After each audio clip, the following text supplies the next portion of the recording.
கற்பூரங்காட்டி கண்ணில் ஒத்திக்கிற சாந்தமான சாமி இல்ல. மனசார வேண்டிட்டு மிளகா அரைச்சா உடனே நியாயம் கொடுக்கிற முரட்டுத்தனமான சாமி.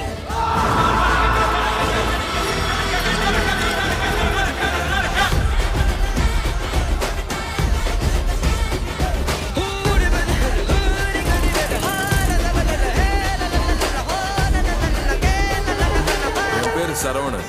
எனக்கு இன்னொரு பேரு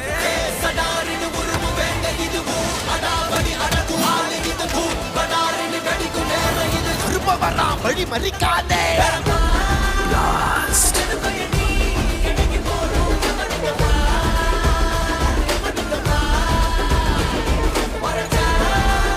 பாய், இது நம்ம டைம். செம்ம அடி அடிக்க போறேன்.